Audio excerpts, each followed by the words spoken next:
The security footage would later show the exact moment Marcus Bennett's life changed forever. Though at 11:47 p.m. on a rain-soaked Tuesday in March, nobody watching the monitors at JFK Terminal 5 had any idea they were witnessing the opening act of a corporate earthquake that would reshape American aviation. The timestamp burned white in the corner of the frame as a tall black man in a charcoal hoodie moved through the terminal with the practiced efficiency of someone who'd spent half his adult life in airports. His messenger bag slung across one shoulder and exhaustion written into every line of his face. London had been brutal. 48 hours of negotiations compressed into conference rooms that smelled like stale coffee and desperation. Lawyers circling contract clauses like sharks around wounded prey. Investment bankers running numbers that made Marcus's head pound even now, as he walked past shuttered Hudson News kiosks and darkened gate areas. The acquisition papers for Skylink Airways sat in a secure server somewhere beneath the streets of the City of London. Digital signatures still warm. $2.1 billion transferred between accounts in the time it took most people to brew their morning coffee. The deal had closed at 6 a.m. Greenwich Mean Time, which meant Marcus had officially owned an entire airline for exactly 17 hours and 47 minutes, though the irony of that fact wouldn't become apparent for another 33 minutes. The fluorescent lights overhead cast everything in that particular shade of institutional white that airports used to convince travelers it was still daytime regardless of what the sky outside might suggest. Rain hammered against the floor-to-ceiling windows, with the kind of intensity that turned runway lights into abstract art, red and white streaks bleeding together like watercolors left out in a storm. Marcus felt every one of his 42 years pressing down on his shoulders as he approached the check-in counter for Skylink Airways. Flight 2847 to Chicago, the same route he'd flown 100 times before, though never as the man who signed the paychecks of everyone wearing the navy blue uniform with its distinctive silver wing logo. The gate agent looked up from her computer screen with the kind of professional smile that didn't quite reach her eyes, her name tag identifying her as Jennifer. And for exactly 3 seconds, Marcus thought this might go smoothly. Then her gaze traveled from his face to his hoodie to the boarding pass he'd pulled up on his phone, and something shifted in her expression, a microscopic tightening around her mouth that he'd learned to recognize the way meteorologists recognize storm patterns. "Sir, can I verify this is actually your reservation?" The question hung in the air between them like smoke.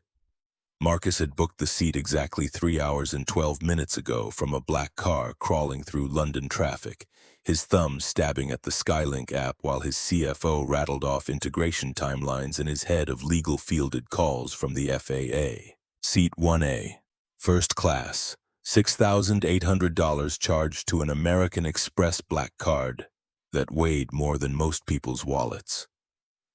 The confirmation email had arrived within seconds.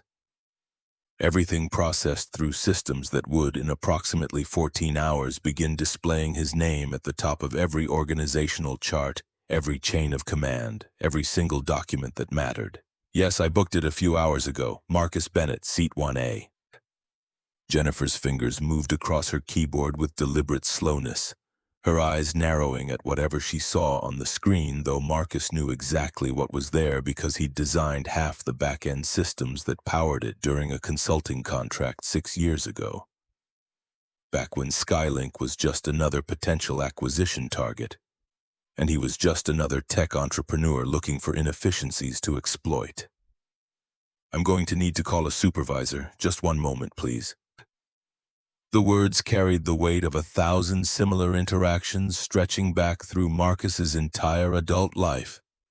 That particular combination of excessive caution and thinly veiled suspicion that appeared whenever he didn't match someone's mental image of what a first-class passenger should look like. He could have pulled out the Amex Black, could have mentioned that he'd flown enough miles on this carrier to circle the Earth 11 times, could have done any number of things to shortcut this conversation. Instead, he checked his watch and waited because somewhere in the back of his mind a different memory was stirring, dusty and painful and 23 years old. The supervisor arrived with a tablet tucked under her arm and concern etched into the lines around her eyes, her name tag reading Patricia, shift lead. She studied Marcus's boarding pass for what felt like an eternity, then typed something into her tablet, then looked at Jennifer, then looked back at Marcus with an expression that suggested she was trying to solve a puzzle missing several crucial pieces. "Mr. Bennett, I apologize for the delay. We're just verifying some details in our system. Have you flown first class with Skylink before?" The question was polite on its surface, reasonable even, the kind of thing any airline employee might ask.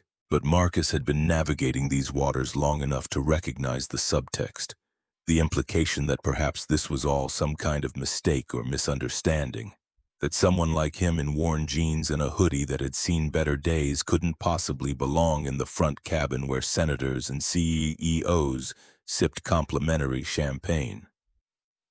Many times. "Is there a specific problem with my reservation?"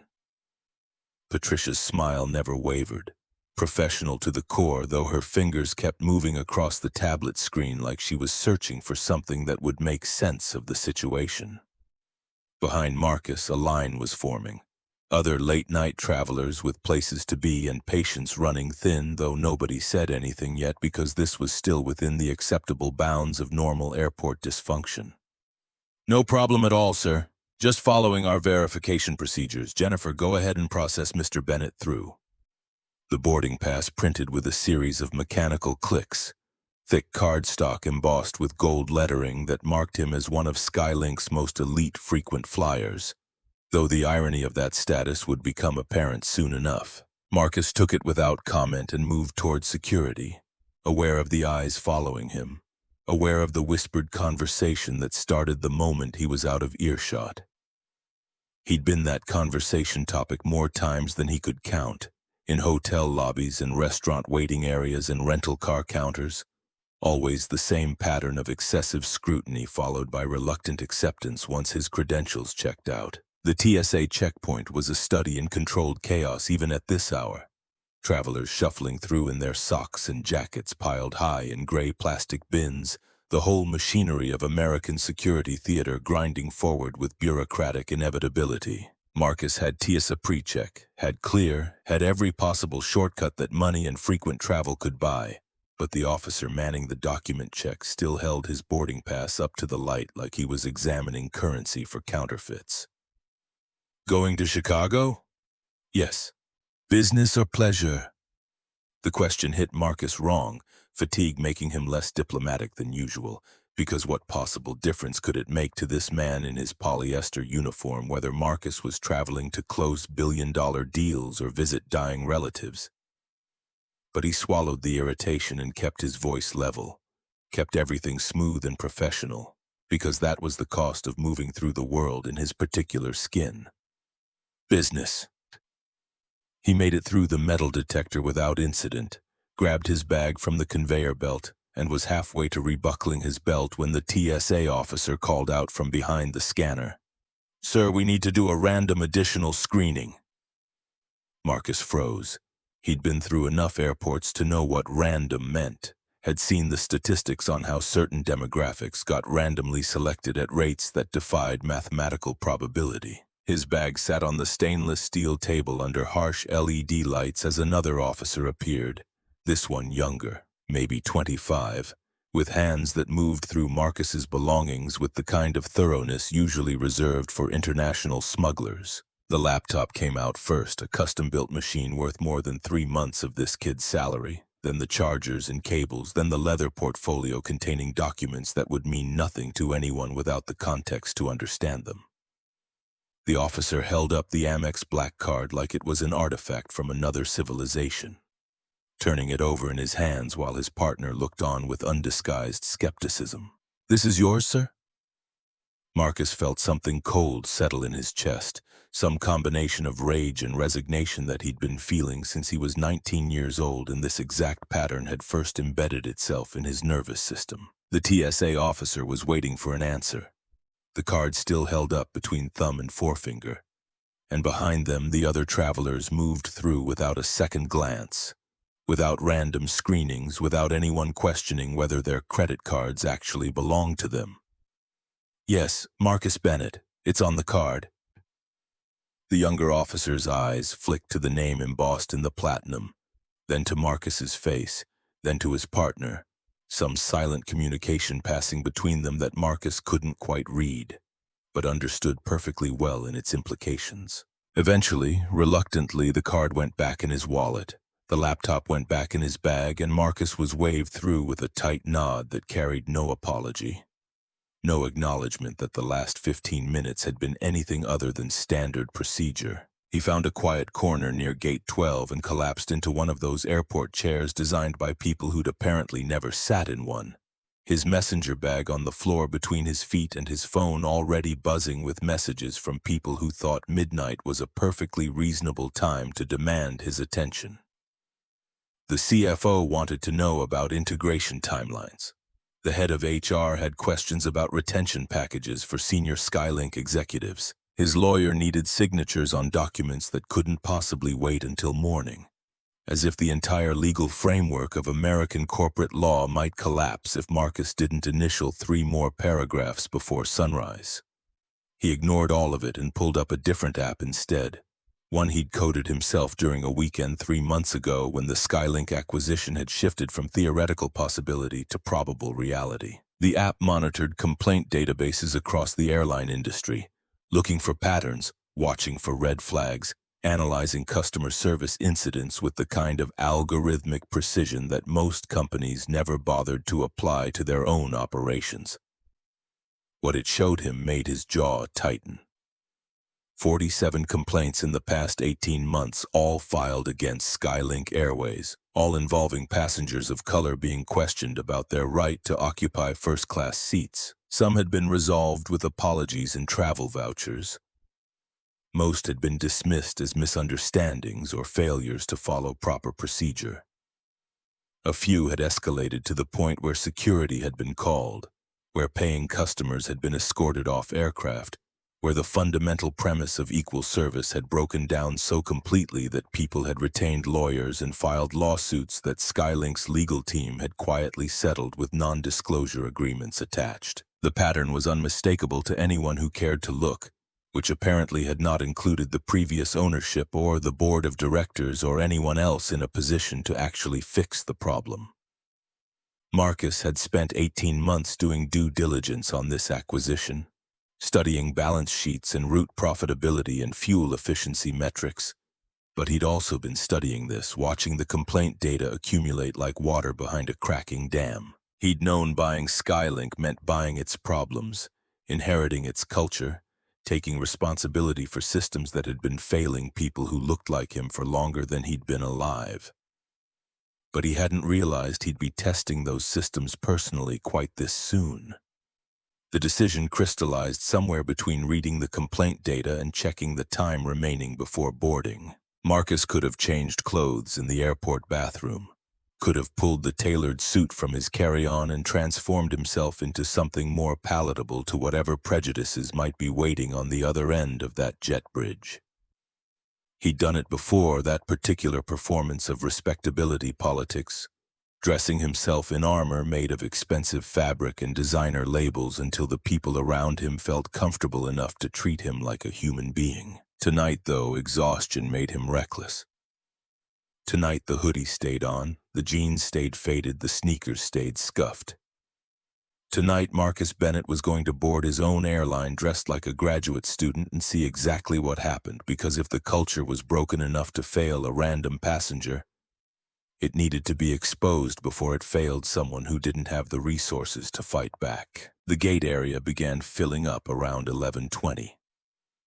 Other travelers emerging from various corners of the terminal, with that particular late-night weariness that transcended class boundaries. A businessman in a rumpled suit claimed the seat across from Marcus and immediately fell asleep with his mouth open. A young couple argued in whispers about something involving their Airbnb reservation. An elderly woman with impeccable posture settled into a chair near the window and pulled out a paperback novel, her reading glasses perched on the end of her nose. Pre-boarding was called at 11:35 for passengers needing extra time, followed by first class and elite status holders, and Marcus found himself standing in line behind a woman in a designer dress that probably cost more than his entire outfit, and a man whose suit had clearly been tailored by someone who understood how fabric should move across shoulders. They both got friendly smiles from the gate agent. Both got welcomes aboard that sounded genuine. Both disappeared down the jet bridge without anyone questioning their right to be there. Marcus handed over his boarding pass and waited for it. That microscopic hesitation.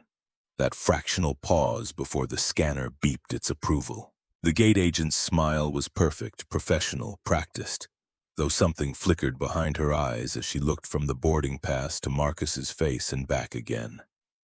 "Seat 1A, Mr. Bennett. Enjoy your flight." The jet bridge smelled like recycled air and industrial cleaning solution. LED strips along the floor creating pools of blue-white light that made everyone look vaguely corpse-like. Marcus could hear the aircraft before he saw it. That particular rumble of auxiliary power units and the distant whine of ground equipment, sounds that had become as familiar to him as his own heartbeat after 20 years of constant travel. The Boeing 787 sat at the end of the bridge like a sleeping giant, its windows dark except for the soft glow from the cabin, its engines silent but ready, waiting for passengers and fuel and permission to launch itself into the storm-torn sky. The entrance to the aircraft was that awkward transition space where the jet bridge met the fuselage, where flight attendants stood with smiles that had been manufactured in training programs designed by corporate psychologists who understood exactly how much warmth could be synthesized without being genuine. A younger woman with dark hair and a name tag reading Sophia greeted him with what looked like actual friendliness, though her eyes held a nervousness that suggested she was newer to this than her colleague standing deeper in the cabin. "Welcome aboard, sir. You're in 1A, just up here on the left." Marcus nodded his thanks and moved into the first-class cabin, that particular sanctuary of leather seats and extra legroom that separated the people willing to pay $6,000 from the people who paid $600 for the same destination at the same arrival time with slightly less space between their knees. The cabin was empty except for him, the seats still in their upright positions, the overhead bins closed, everything waiting in that state of potential energy before passengers arrived to claim their territories. Seat 1A sat by the window, the best seat in first class by most metrics, maximum privacy and minimum foot traffic. Marcus dropped into it with a relief so profound it was almost physical, his body finally surrendering to the exhaustion that had been building for 48 hours. The seat controls were intuitive, the kind of design that cost thousands of hours of research to make feel effortless, and within seconds he had the seat fully reclined, the reading light off, his noise-canceling earbuds creating a bubble of blessed silence around his skull. Sleep came fast and heavy, the kind that dragged him down into darkness before he could even form conscious thoughts about whether this was a good idea. His last awareness was of the cabin door closing somewhere behind him, of the gentle chime that signaled boarding was complete, of his phone still recording everything through an app he'd activated the moment he'd settled into his seat, creating a permanent record of whatever was about to happen next. He didn't hear the flight attendant approach, didn't hear her heels clicking against the cabin floor with increasing speed, didn't hear the sharp intake of breath when she saw him, or the whispered conversation that started in the galley, or the way another voice joined the first with concern bleeding through professional training. What Marcus heard eventually was a voice cutting through the cocoon of noise cancellation and exhaustion, sharp enough to drag him back toward consciousness, loaded with an authority that had no business existing in a service industry but somehow flourished there anyway. "Sir, you need to wake up right now." The words landed like ice water. Marcus surfaced from sleep with the disorientation of someone pulled from deep water, his earbuds still in but somehow not blocking the voice, his eyes adjusting to cabin lights that seemed impossibly bright after the darkness behind his eyelids. A woman stood over him, her blonde hair pulled back with geometric precision, Her Navy uniform pressed to military specifications, her expression broadcasting a combination of suspicion and certainty that he'd seen too many times to mistake for anything other than what it was. The name tag on her chest read C. Morrison, Lotharitum, flight attendant. Marcus pulled one earbud out, his brain still trying to process the transition from sleep to whatever this was, trying to understand why someone was waking him up when the aircraft hadn't even started pushback yet, when boarding should still be ongoing, when literally nothing about this situation made sense except in the context of patterns he'd been watching play out for his entire adult life. I need to see your boarding pass. Not a request, a demand. The kind of thing that might be reasonable if he'd been causing a disturbance or sitting in the wrong seat, or doing literally anything other than sleeping in the exact location his $6,800 ticket entitled him to occupy. Marcus reached for his phone, movements still slow with sleep, trying to keep his voice level despite the anger beginning to build behind his sternum. It's on my phone. Digital boarding pass. Christine Morrison's expression suggested she'd heard that before, probably from people she'd already determined didn't belong in first class. People whose word she'd decided couldn't be trusted without verification and documentation, and whatever other hoops she felt entitled to make them jump through. Her hand was already extended, palm up, waiting for evidence that Marcus belonged here, that he hadn't somehow snuck past gate agents and security checkpoints and every other barrier between economy and this particular leather seat. I'll need to see it. I don't have your name on my first-class manifest.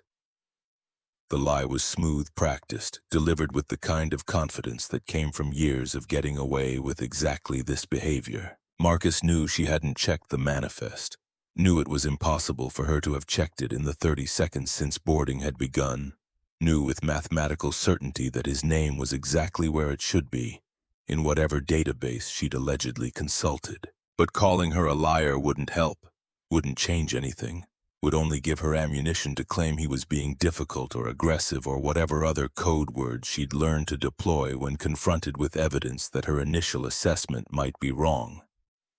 He pulled up the boarding pass on his phone, the screen brightness making him squint, every detail perfectly clear in the backlit display. Seat 1A, Marcus Bennett, Skylink Airways Flight 2847, confirmation number, barcode, everything exactly as it should be, as it had been when the gate agent scanned it, as it had been when the system charged his credit card 3 hours ago.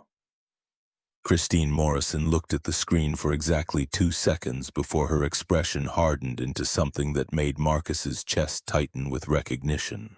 He'd seen that look before in hotel lobbies and restaurant hostess stands.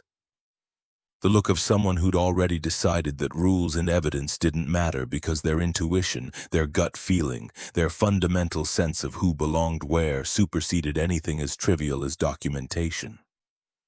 This could be faked. I've seen passengers try to scam their way into first class before. The words hung in the air like poison gas, spreading through the cabin, reaching the other passengers who were beginning to board. The businessman settling into 2A with his laptop already open. The elderly woman claiming 2B with her book and reading glasses. Both of them now watching this interaction with the kind of attention that suggested they understood something significant was happening even if they didn't yet know what. Marcus felt something shift inside him. Some decision crystallizing that he hadn't quite made consciously but that felt inevitable now that the moment had arrived. He could prove his identity, could show her his American Express black card with his name embossed on it, could pull up his Skylink Elite status profile showing 11 circumnavigations worth of miles, could do any number of things that would force her to back down, to apologize, to pretend this had all been a reasonable misunderstanding rather than exactly what both of them knew it actually was. Instead, he reached into his hoodie pocket and activated the voice recording app he'd installed specifically for situations like this, the one that had been running since he'd boarded. The one that was now capturing every word of this conversation for purposes that Christine Morrison couldn't possibly imagine. You can verify my reservation through your system, Marcus Bennett. Seat 1A. I booked it 3 hours ago and received immediate confirmation. Christine's jaw tightened, some muscle jumping beneath professionally applied makeup, her entire posture broadcasting that she wasn't used to being questioned, wasn't comfortable with passengers who pushed back against her authority. Behind her, Sophia appeared with champagne flutes on a silver tray, her eyes darting between Marcus and her supervisor with obvious discomfort. But Christine waved her away with a gesture that brooked no argument. I'm going to need you to wait here while I verify this with the gate. She turned on her heel and disappeared toward the front galley, leaving Marcus alone with the other passengers who were now definitely paying attention, their curiosity mixing with something that might have been sympathy or might have been judgment. Impossible to tell in the carefully neutral expressions that people wore when witnessing potential conflict on an aircraft. The businessman in 2A had paused his typing, his fingers hovering over the keyboard like a pianist holding a chord. The elderly woman in 2B had lowered her book far enough that her eyes were visible over the top, concern etched into the lines around them. Marcus settled back into his seat and closed his eyes. Not because he was calm, but because staying still was the only way to keep the anger from showing, the only way to maintain the appearance of someone who wasn't bothered by any of this, who hadn't been through this exact scenario enough times to have it memorized like a script he never auditioned for but kept being cast in anyway. The aircraft filled around him, other passengers claiming their first-class seats with the easy entitlement of people who'd never been questioned about their right to be there, never been asked to prove they could afford what they'd already purchased, never had to justify their presence in spaces that should have been open to anyone with a valid ticket and functioning credit card. A woman in an expensive suit claimed seat 3A without a word from Christine. A couple settled into 3C and 3D with friendly greetings and offers of champagne that appeared without them having to wait or prove or explain anything. When Christine Morrison returned, she had backup. Another flight attendant trailed behind her, younger, more hesitant, her name tag reading Maria, and behind them both came a figure that made Marcus's stomach drop even as part of his brain registered that this was exactly what he'd been waiting for.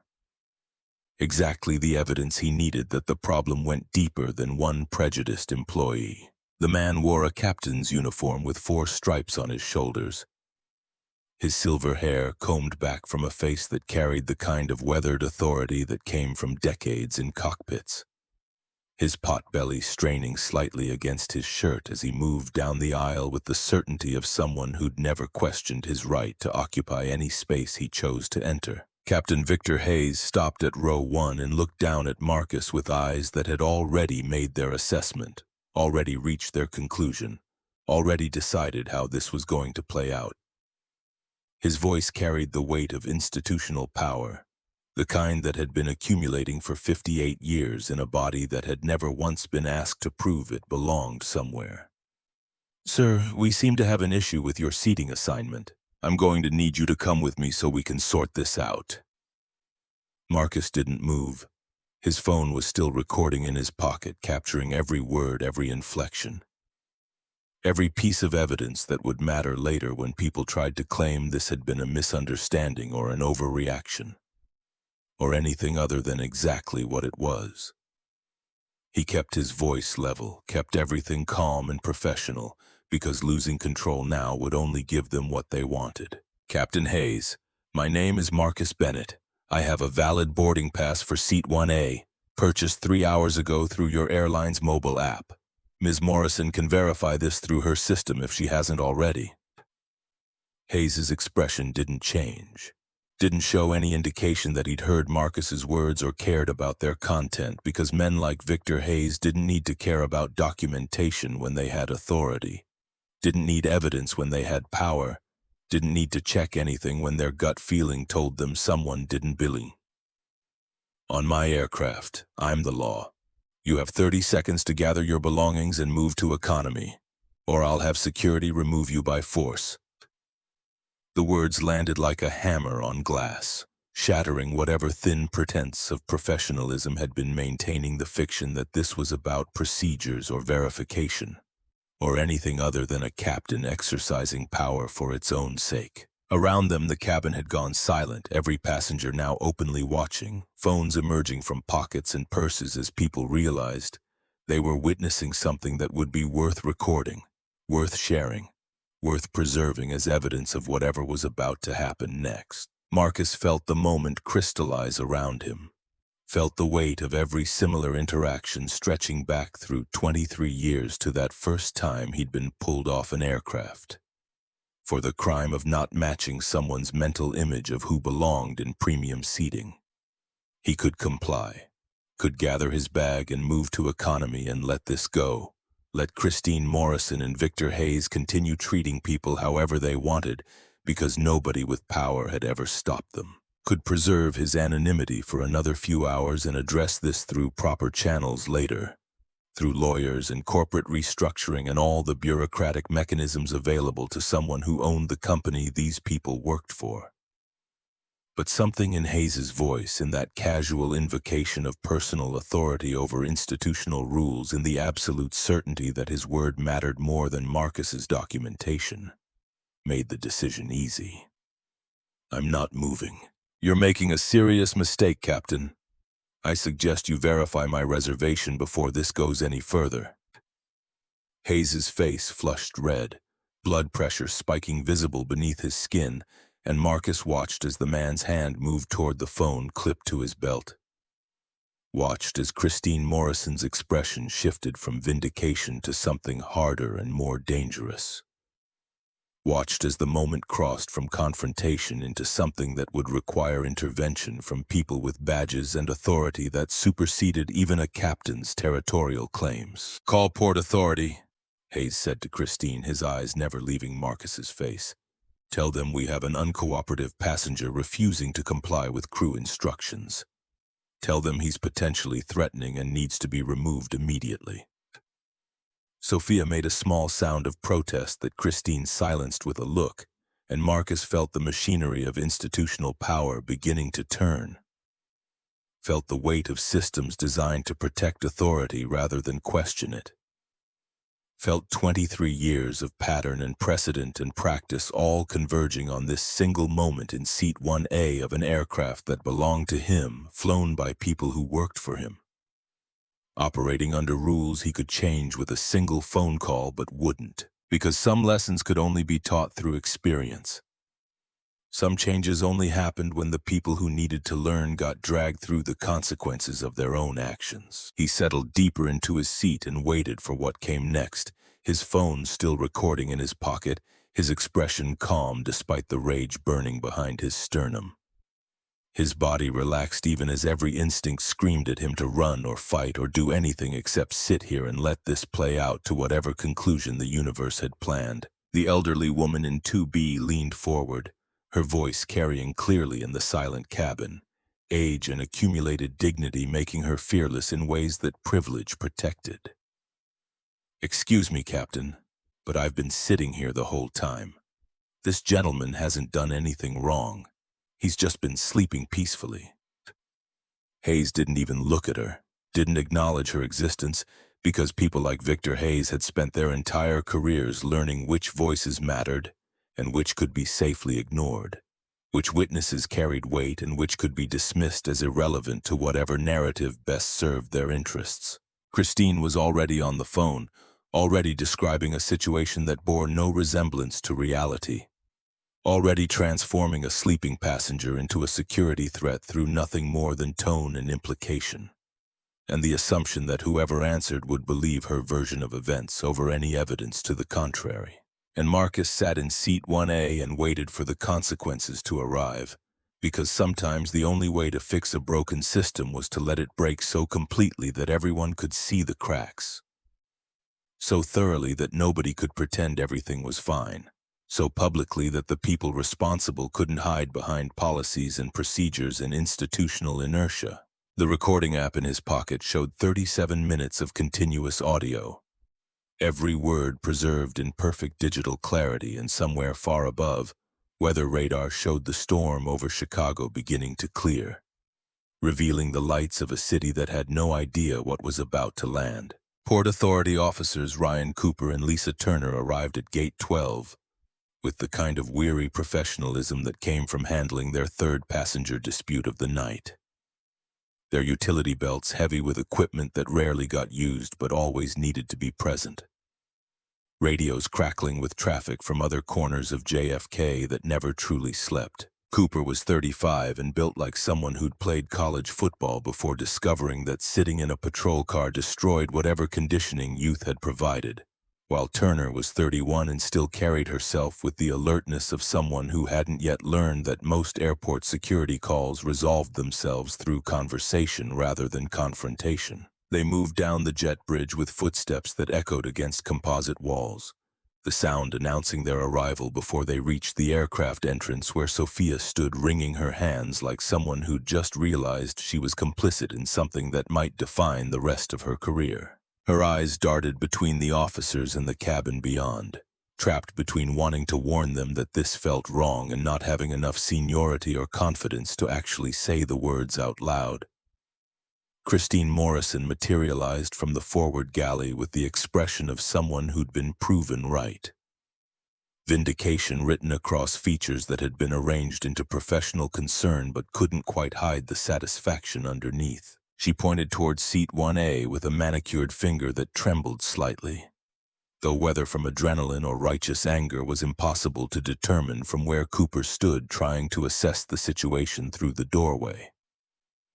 Officers, thank you for responding so quickly. The passenger in 1A has refused multiple requests to verify his ticket, become verbally aggressive with crew members, and is now refusing Captain Hayes' direct order to deplane voluntarily.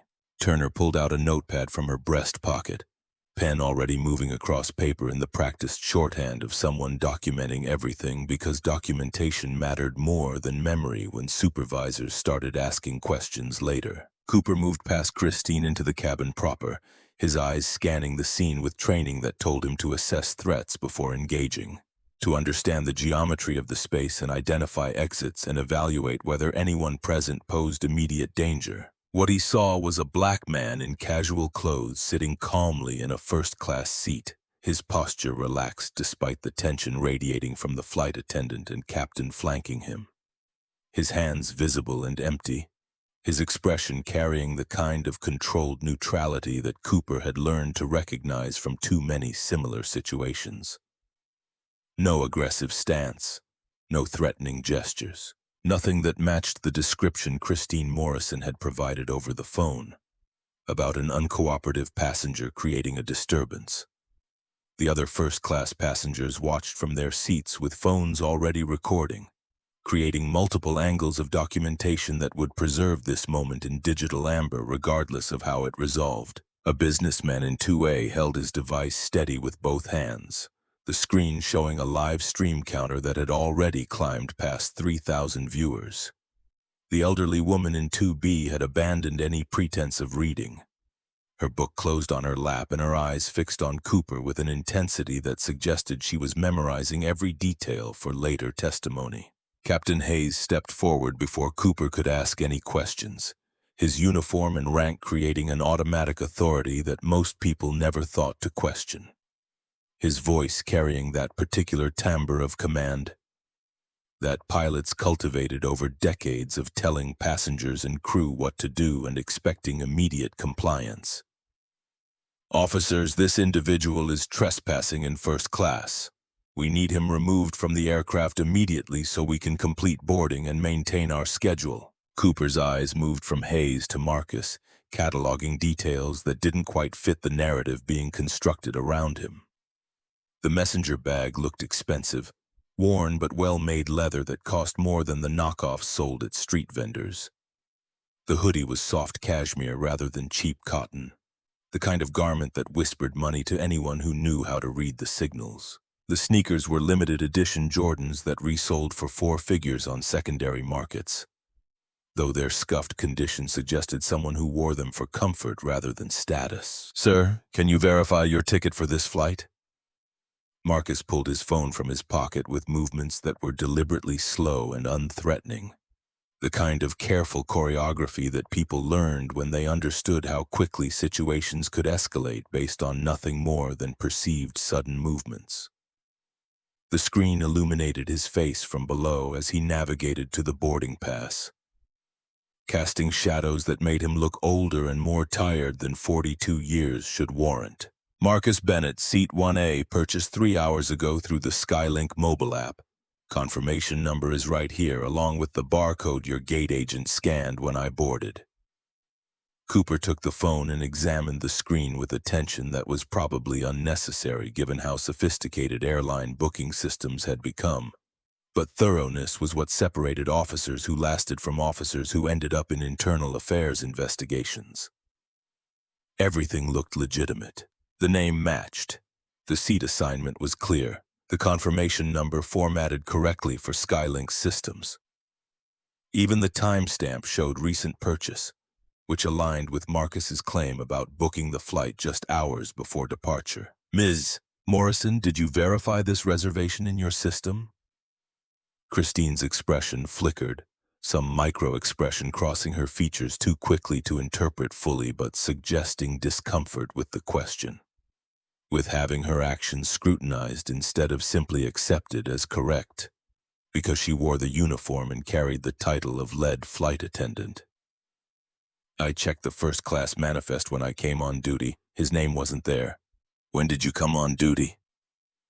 The question came from Turner, who'd been watching the interaction with the kind of attention that newer officers brought to situations before experience taught them which details actually mattered.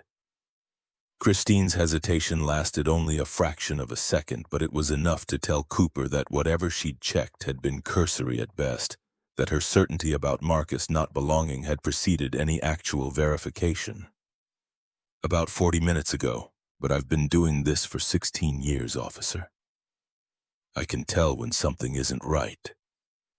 Marcus's laugh was short and bitter, the sound of someone who'd heard variations of this justification too many times to count, who understood that something isn't right was code for prejudices that couldn't be spoken aloud, but got acted upon anyway, dressed up in the language of professional intuition and security concerns. What you can tell, Ms. Morrison, is that I don't match your mental image of who belongs in first class, but matching your expectations isn't a requirement for air travel. Christine's face flushed, anger breaking through professional composure, and Cooper saw the moment shift from a potential misunderstanding into something that would require actual intervention. Hayes moved closer, his bulk intended to intimidate, his voice dropping into registers that probably worked on junior crew members but carried less weight with law enforcement. Officer Cooper, are you going to handle this situation or do I need to call your supervisor? This passenger has been given multiple opportunities to comply with crew instructions. His continued presence is delaying my flight and creating a hostile environment for other passengers. Turner's pen stopped moving across her notepad, and Cooper felt the weight of institutional expectations settling onto his shoulders like a physical thing. The captain wanted action. The flight attendant wanted vindication. The other passengers wanted resolution so they could get to Chicago before sunrise. Everyone had their priorities, their pressures, their reasons for wanting this to end quickly and cleanly, regardless of whether quick and clean meant right. Sir, I'm going to need you to come with us while we verify your ticket with the gate. Marcus stayed seated, his body language still relaxed despite the escalation, despite the two armed officers now flanking him and the captain looming nearby, like a weather system about to break. His voice remained level, professional, carrying none of the anger that Cooper could see building behind his eyes. Officer, you have my confirmation number. You can verify it through your radio right now by calling the gate. You can check my ID against my boarding pass. You can do literally anything except what you're suggesting, which is removing a paying passenger who hasn't violated any policy or law. Cooper's training said comply with crew requests. His experience said something here didn't add up. The passenger was calm, articulate, had documentation, hadn't made threats or caused disturbances. But the captain was insistent, the lead flight attendant was adamant, and Cooper had learned over a decade in law enforcement that questioning authority figures in front of civilians created political problems that followed you through your career like shadows. "Sir, this is your last warning. Stand up and come with us voluntarily or we'll be forced to remove you." The businessman in 2A leaned forward, his voice cutting through the tension with the confidence of someone who'd never been ignored when he spoke, whose opinion carried weight simply because he existed in spaces where opinions mattered. "Excuse me, officers, but I've been watching this entire interaction since I boarded. This gentleman hasn't done anything threatening or disruptive." He was sleeping when Miss Morrison woke him up and started questioning his right to be here. Hayes wheeled on the businessman with fury that suggested he wasn't accustomed to being contradicted by anyone, much less passengers who should have known their place in the hierarchy of aircraft authority. "Sir, if you continue to interfere with flight operations, you'll be removed as well. Return to your seat immediately." The businessman's eyes widened, the shock of someone discovering that rules applied to him too, that speaking up carried consequences even when you were right. Even when you had documentation and witnesses and every reason to believe justice would prevail. He sank back into his seat but kept his phone recording, the counter on his screen now showing 15,000 viewers and climbing as the video propagated through social media networks, where controversy traveled faster than aircraft. Cooper made his decision with the kind of resignation that came from years of choosing institutional loyalty over individual judgment.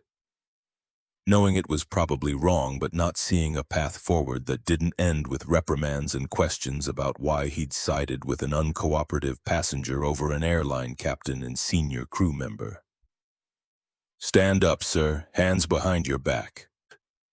Marcus's expression didn't change, but something shifted in his eyes, some calculation being made about costs and benefits and whether the point he was trying to prove was worth whatever came next. He stood slowly, his height becoming apparent as he rose to his full 6 feet 3 inches, broad shoulders filling out the hoodie in ways that probably made him look more threatening to people who'd already decided he was a threat. "I want it noted that I'm complying under protest. I have a valid ticket, I've violated no policies, and this is discriminatory treatment based on my appearance." Cooper pulled handcuffs from his belt, the metal cold against his palm, and reached for Marcus's wrist with hands that had done this hundreds of times before on people who actually deserved it, on criminals and drunks and travelers who'd crossed lines that Marcus Bennett hadn't approached. The cuffs clicked closed with that distinctive sound that always made Cooper's stomach tighten slightly. That permanent record of having escalated from conversation to restraint. "The cuffs are too tight." Cooper had heard that before, usually from people trying to claim excessive force after the fact, trying to build cases about brutality when really they'd just been uncomfortable with the reality of metal restraints cutting into skin. But something about Marcus's tone suggested this wasn't manipulation or exaggeration. It was simply a statement of fact delivered with the expectation that facts mattered, that documenting discomfort might become relevant later. Turner moved to Marcus's other side, her hand on his elbow. Guidance that was meant to be professional, but came across as controlling, as assertion of power over someone who'd already surrendered autonomy by allowing the cuffs. Cooper gripped Marcus's other arm and they began moving him toward the aisle, 3 bodies navigating the narrow space between first-class seats while passengers recorded from every angle and Christine Morrison watched with satisfaction bleeding through her professional mask. Marcus's shoulder clipped the edge of the overhead bin as they maneuvered him around the seat, a glancing contact that wouldn't have mattered except Cooper felt him flinch, felt the impact register through tensed muscles. Then they were in the aisle proper, more room to maneuver, and Cooper was thinking this would be over soon, thinking they'd get him to the terminal and sort everything out and probably end up apologizing once the gate confirmed his ticket, when Turner pulled too hard on Marcus's arm and his balance shifted wrong. The sequence happened faster than Cooper's training could process. Marcus stumbling forward, Turner overcorrecting, Cooper trying to stabilize but having the wrong angle. Marcus's temple connecting with the edge of the overhead bin with a sound that made everyone in the cabin gasp. That distinctive crack of skull meeting hard surface that preceded bad outcomes and incident reports and union representatives asking uncomfortable questions. Blood appeared instantly, dark against Marcus's skin, running down from the gash above his eyebrow in rivulets that followed the contours of his face with gravity's inevitability. Marcus made a sound low in his throat, pain breaking through whatever control he'd been maintaining, and his knees buckled enough that Cooper had to grab harder to keep him upright, had to use force that would look even worse when people reviewed the footage later. "I need medical attention." The words came out tight, strained through clenched teeth, and Cooper felt something in his chest constrict because this had gone from questionable to indefensible in the span of 3 seconds. Because head injuries bled dramatically and looked terrible on camera and turned routine removals into excessive force complaints that ended careers. "Keep moving."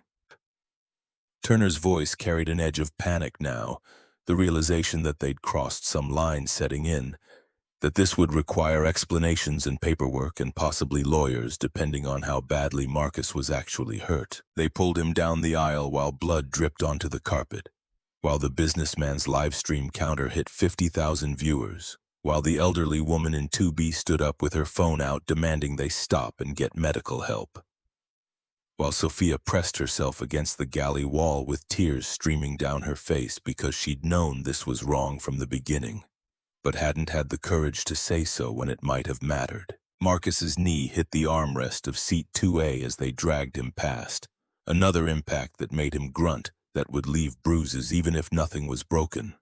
That added to the documentation of excessive force being created by a dozen different camera angles. The metallic taste of blood filled Marcus's mouth, where he'd bitten his lip during the initial impact, copper mixing with the rage he could feel building in his chest alongside the pain radiating from his temple. The jet bridge felt endless, Cooper and Turner half carrying Marcus between them because his balance was compromised by the head injury and the handcuffs and the exhaustion that had been building for 48 hours before any of this started. Other passengers pressed against the walls to let them pass, their faces showing everything from concern to confusion to that particular brand of performative ignorance that let people witness injustice without feeling obligated to intervene. They reached the terminal and Cooper steered them toward a security office that existed precisely for situations like this. A windowless room with chairs bolted to the floor and cameras recording everything, and the institutional smell of fear and fluorescent lighting that permeated every law enforcement space regardless of jurisdiction. Turner radioed for medical as they manhandled Marcus into one of the chairs, and Cooper finally removed the handcuffs because keeping them on someone actively bleeding from a head wound felt like the kind of detail that would look especially bad in whatever investigation was coming. Marcus sat with his head tilted back, trying to slow the bleeding through pressure and elevation. His hoodie now stained dark where blood had run down his neck. His eyes were closed, but his breathing was controlled, deliberate. The pattern of someone managing pain through focus rather than medication. When he finally spoke, his voice carried none of the anger Cooper had been expecting, only a weariness that suggested this was familiar territory rather than shocking development. "I need to make a phone call." Cooper glanced at Turner, who was still cataloging the scene with her notepad like documentation would somehow protect them from what they'd done. Like writing down accurate descriptions of excessive force made it less excessive. The regulations were clear about phone calls, about rights and procedures and all the bureaucratic machinery that protected citizens from arbitrary detention, though Cooper wondered how many of those protections actually applied to someone removed from an aircraft at crew request. "You can call a lawyer once we've processed you." Marcus's laugh was short and sharp, the sound of someone who understood more about the situation than the people who thought they were in control. He opened his eyes and looked directly at Cooper with an intensity that made the officer take an involuntary step backward, some survival instinct recognizing predator even when the predator was handcuffed and bleeding and theoretically powerless. I don't need a lawyer, Officer Cooper. I need to make one phone call, and then you need to step back and watch what happens next. Turner's radio crackled with an incoming call, the dispatcher's voice tight with urgency that suggested something bigger than a routine passenger removal was developing. Cooper reached for the radio, but Turner had already answered, her expression shifting from concern to confusion as she listened to whatever was being relayed from airport operations. Say again? All Skylink aircraft at JFK? The response was too quiet for Cooper to hear clearly, but he watched Turner's face go pale, watched her eyes dart to Marcus and then away like she couldn't bear to look directly at whatever realization was forming. She lowered the radio with hands that trembled slightly, her voice barely above a whisper when she finally spoke. Operations is calling a ground stop for every Skylink aircraft at JFK FAA priority override. No explanation provided except it's a VIP emergency and we're to stand by for further instructions. Cooper felt his stomach drop, that particular sensation of recognizing disaster before understanding its full scope, before knowing exactly how bad things were about to get, but certain they were about to get very bad indeed. Marcus was watching them both now, his expression unreadable despite the blood still seeping through the makeshift pressure bandage he'd created from paper towels, his posture suggesting someone waiting for a punchline everyone else had missed. My phone call, Officer Cooper. Now would be an excellent time. Turner handed over her phone with the mechanical movements of someone in shock. Someone whose brain was trying to process information that didn't fit existing frameworks, that suggested their understanding of the situation had been fundamentally wrong from the beginning. Marcus took it carefully, mindful of the blood on his fingers, and dialed a number from memory with the precision of someone who'd done it 1,000 times before. The conversation was brief, conducted in tones too low for Cooper to hear clearly, but he caught fragments that made his chest constrict with growing dread. Ground them all, now. Authorization Sierra 7 Alpha. A pause while someone on the other end responded. I don't care how many aircraft, this is non-negotiable. Marcus ended the call and handed the phone back to Turner, his expression still neutral despite what he'd just done. Whatever authority he'd just exercised that had apparently resulted in 43 commercial aircraft being simultaneously grounded at one of the busiest airports in the world. Cooper's radio erupted with traffic as the ground stop rippled through airport operations, as gate agents and ground crew and supervisors all demanded explanations for why hundreds of passengers were suddenly trapped in a holding pattern that nobody understood.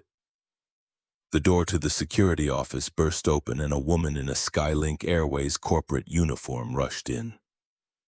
Her tablet clutched against her chest and panic written across every line of her face. She was mid-40s, professionally dressed in a way that suggested executive rather than line staff, her name tag identifying her as Rebecca Stone, though her title wasn't visible beneath the jacket she wore. Where is he? Where's Marcus Bennett? Cooper pointed mutely at Marcus, who was still applying pressure to his head wound with blood-soaked paper towels, who looked like someone who'd been assaulted rather than someone capable of shutting down airline operations across an entire airport. Rebecca stopped dead when she saw him, her face cycling through emotions too quickly to catalog, horror and recognition and something that looked like desperation, all fighting for dominance. Mr. Bennett, oh my God, what did they do to you? The words carried weight that Cooper didn't understand, implications of relationships and hierarchies that hadn't been visible during the removal, that suggested Marcus Bennett was more than just another passenger with a boarding pass and a complaint. Rebecca knelt beside his chair with a familiarity that spoke of prior meetings, prior interactions, a professional relationship that predated this incident by months or years. Head injury from improper handling during removal. Possible concussion. Handcuffs applied despite full compliance. Marcus recited the facts clinically, documenting his own assault with the detachment of someone who understood that emotion would undermine credibility, that judges and juries and corporate boards responded to evidence rather than anger. Rebecca's hands were shaking as she pulled out her phone, her fingers moving across the screen with frantic energy that suggested she was trying to contain a situation already spiraling beyond anyone's control. Cooper watched her type something, hit send, then immediately start typing again. Messages flowing outward to people whose names he couldn't see but whose importance became apparent from how quickly responses flooded back. The jet bridge has been reattached to aircraft 447. Captain Hayes and Ms. Morrison are being detained by airport security pending investigation. Legal is on their way. Medical should be here within 2 minutes. Rebecca looked up from her phone, her eyes meeting Cooper's with an expression that made him want to be anywhere else in the world. Officer Cooper, Officer Turner, you need to understand something very important about what just happened. Turner's notepad had fallen from nerveless fingers.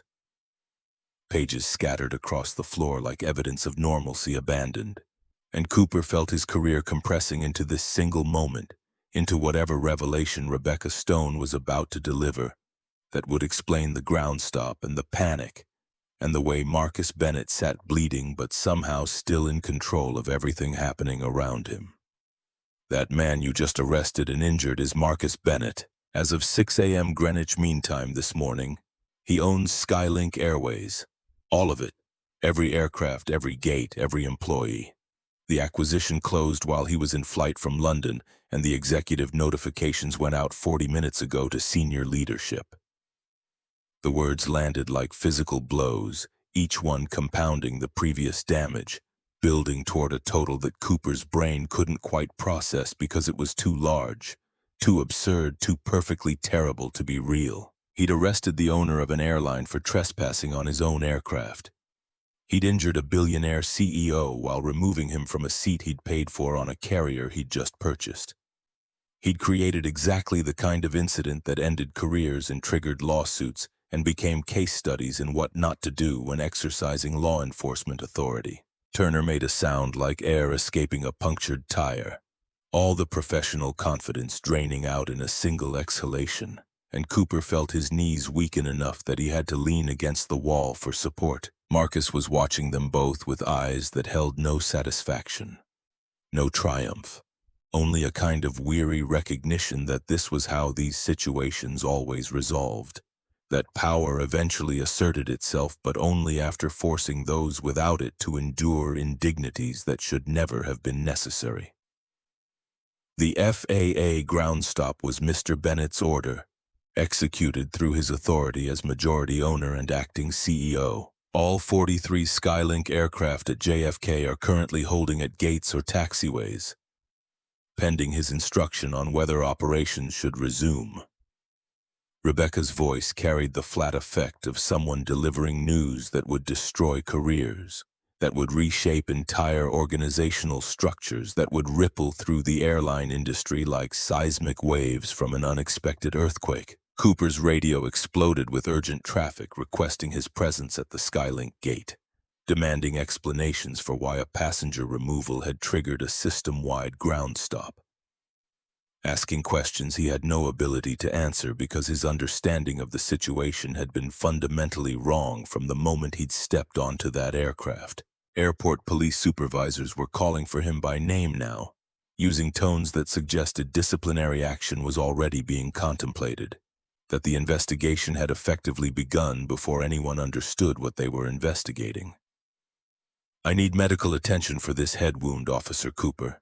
And then I need to return to aircraft 447 because Captain Hayes and Ms. Morrison are about to receive a very important lesson about consequences." Marcus stood with care, testing his balance before committing his full weight, and Cooper saw him properly for the first time since this had started. Saw past the hoodie and casual clothes to the bearing underneath.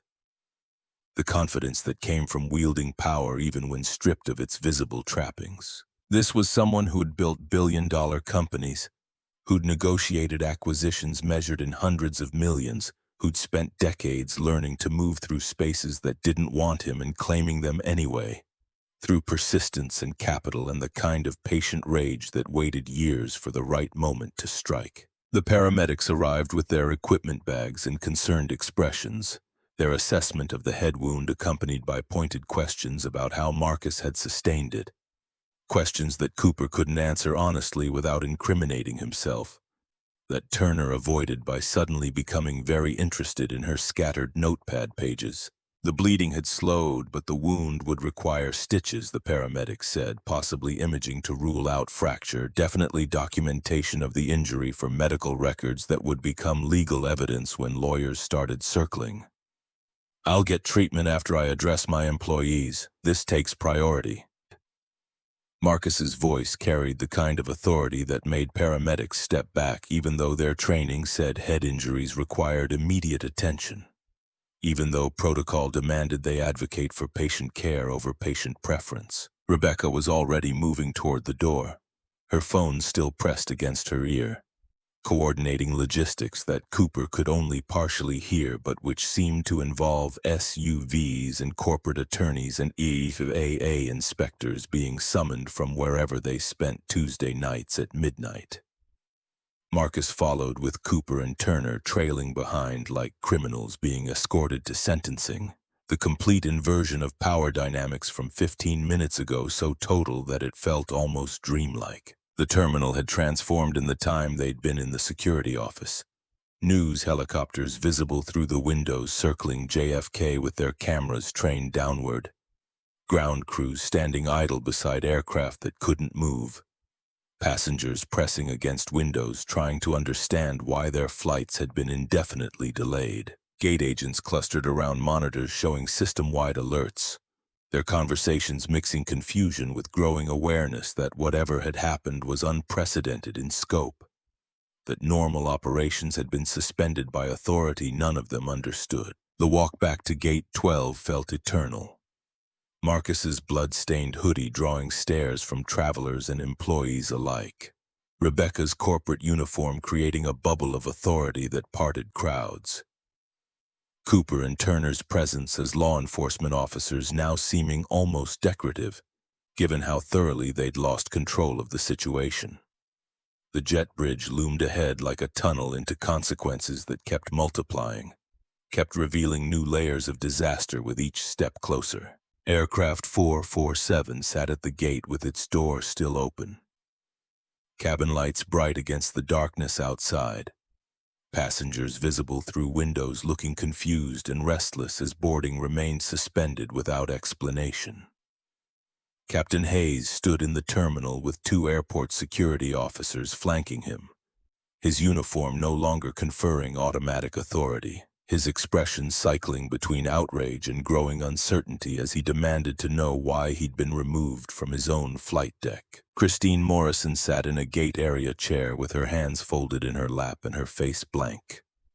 Shock having apparently overtaken whatever vindication she'd felt during Marcus's removal, though whether she understood yet what she'd actually done remained unclear from her 1,000-yard stare. Sophia stood nearby with tears still streaming down her face, her junior status having protected her from being detained but not from the guilt of having participated even passively in something that had spiraled so far beyond normal passenger service disputes. Marcus stopped walking about 10 feet from where Hayes and Morrison sat, and Cooper watched as 36 people became aware of his presence simultaneously, watched as recognition rippled through the crowd in waves, watched as phones emerged and camera flashes started popping like paparazzi had descended on JFK's gates. The businessman from 2A was already there, his live stream counter showing numbers that had climbed past 200,000 viewers, his narration explaining to his audience that something massive was developing, though he didn't yet understand what. Rebecca stepped forward first, her voice cutting through the ambient noise with corporate authority that suggested this was a woman accustomed to managing crises, though probably none quite like this. "Ladies and gentlemen, I apologize for the disruption to your travel plans this evening. I'm Rebecca Stone, Chief Operating Officer of Skylink Airways. We've experienced an incident that requires immediate resolution before boarding can continue." Hayes tried to stand, tried to reassert his presence as captain, but the security officers flanking him placed hands on his shoulders in a gesture that was polite but firm. that communicated his authority had been suspended pending investigation of whatever had triggered a ground stop affecting 43 aircraft. Christine Morrison remained seated, her eyes finally focusing on Marcus with growing horror as the blood on his hoodie registered as the implications of his presence here began penetrating the shock that had insulated her from reality. Marcus moved forward until he stood directly in front of Hayes, the height difference between them negligible but the power differential now unmistakable. When he spoke, his voice carried clearly enough that everyone at Gate 12 could hear. Clearly enough that the businessman's live stream captured every syllable, clearly enough that the recording would be replayed millions of times in the hours and days to come. Captain Hayes, you told me that on your aircraft you're the law. But this isn't your aircraft. As of 6 o'clock this morning, Greenwich Mean Time, I own Skylink Airways. Every plane, every gate, every employee. Which means this isn't your aircraft, it's mine. The silence that followed was absolute, broken only by the ambient noise of the terminal and the distant sound of news helicopters still circling outside. Hayes's face went through a series of transformations. Denial giving way to confusion, giving way to horror as he processed what Marcus had just said, as the impossibility of the situation resolved into terrible certainty. You're fired, Captain Hayes, effective immediately. 16 years of discriminatory behavior toward passengers ends tonight. Marcus turned to Christine Morrison, who'd started shaking in her chair, who'd begun to understand that the consequences of her actions were going to be measured in professional destruction rather than simple reprimands. Ms. Morrison, you told your colleague that people like me belong in economy class, that people like me don't deserve the same service as passengers you deem more appropriate. You have 42 minutes of recorded audio evidence of discriminatory treatment, false accusations, and abuse of authority. You're also fired, effective immediately. Christine made a sound like a wounded animal, some combination of sob and gasp, and tried to stand, but her legs wouldn't support her weight. Sophia moved to help, but Marcus held up a hand, stopping her with a gesture that was somehow both gentle and absolute. Officer Cooper, Officer Turner, you assaulted a passenger who was fully compliant, causing visible injury that required medical attention. You failed to verify the allegations against me before using force. You prioritized institutional authority over individual rights. Marcus touched the wound on his temple, blood still seeping through the bandages. Your badge numbers are being forwarded to your supervisors along with footage from multiple cameras and a formal complaint about excessive force. Cooper felt his career evaporating in real time, felt every decision he'd made in the past hour compressing into a single point of failure that would define how people remembered him, that would follow him through whatever came next, whether that was disciplinary action or criminal charges or simply the quiet understanding that he'd destroyed his own future through a combination of bad judgment and institutional cowardice. Rebecca had her tablet out now, displaying documents that must have been prepared during the ground stop, legal paperwork that transformed verbal pronouncements into official corporate action. She approached Hayes first, the tablet extended with termination papers already loaded and requiring only acknowledgement to complete the process. Captain Victor Hayes, your employment with Skylink Airways is terminated effective immediately for gross misconduct, abuse of authority, and failure to follow verification procedures required by company policy. Your final paycheck will be processed according to contractual obligations, but your flight privileges are permanently revoked. Hayes tried to speak, tried to mount some defense or explanation, but the security officers were already guiding him away from the gate area toward whatever administrative processing awaited terminated employees, toward an exit that would take him out of the terminal and out of the career he'd spent 30 years building. Christine Morrison received identical treatment, identical paperwork, identical escort away from the gate where she'd exercised authority that had seemed absolute right up until it evaporated.